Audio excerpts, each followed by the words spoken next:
ভুলবশত বাংলাদেশ সীমান্তে ঢুকে যাওয়া ভারতীয় মৎস্যজীবীদের উপর অমানবিক অত্যাচারের ঘটনার প্রতিবাদ বালুরঘাটে। কাকদ্বীপের মৎস্যজীবীদের পাশে দাঁড়াতে বালুরঘাটের বিভিন্ন এলাকা সহ দক্ষিণ দিনাজপুর জেলা প্রশাসনিক ভবনের প্রাচীরে পোস্টার সাটানো হয় উত্তরবঙ্গ মৎস্যজীবী ফোরামের পক্ষে। উত্তরবঙ্গ মৎস্যজীবী ফোরামের দক্ষিণ দিনাজপুর জেলা কোঅর্ডিনেটর বিশ্বজিৎ বসাক জানিয়েছেন, কাকদ্বীপ সহ বিভিন্ন এলাকার মৎস্যজীবীরা প্রত্যর্পণের মাধ্যমে দেশে ফিরেছেন। তাদের উপর অমানবিক অত্যাচার করা হয়েছে বাংলাদেশে। পাশাপাশি দক্ষিণ দিনাজপুর জেলায় রাজ্যের বিভিন্ন এলাকায় কাঁটাতারের বেড়ার ওপারে ভারতীয় ভূখণ্ডে অনেক পুকুর এবং জলাশয় রয়েছে। সেই সব জায়গার মৎস্যজীবীদের মাছ চাষে বাধা, মাছ ধরে নিয়ে যাওয়ার ঘটনা ঘটছে।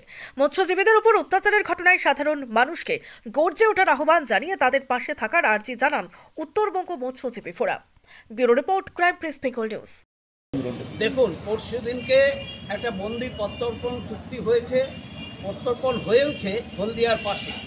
সেখানে 95 জন ভারতীয় মৎস্যজীবী যারা আটকে ছিল বাংলাদেশে, তারা ফিরেছে। তারপরে তাদের দিকে তাকানো যাচ্ছে না, খুঁড়িয়ে খুঁড়িয়ে হাঁটছে, কোমর পর্যন্ত তাদের প্রায় অবশের মতো অবস্থা।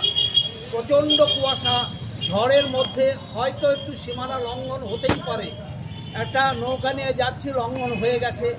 এমনভাবে বাংলাদেশ বর্ডার গার্ড, বিজিবি, তারা উপকূল বাহিনী, তারা এমনভাবে তাদেরকে আটকে দিচ্ছে, আটকে দিয়ে প্রচণ্ড মারধর, কোমর থেকে বড় বড় বাঁশ দিয়ে, লোহার রড দিয়ে তাদের উপরে অত্যাচার, জেলখানাতে অত্যাচার, এগুলো মেনে নেওয়া যায় না। অমানবিক ব্যাপার।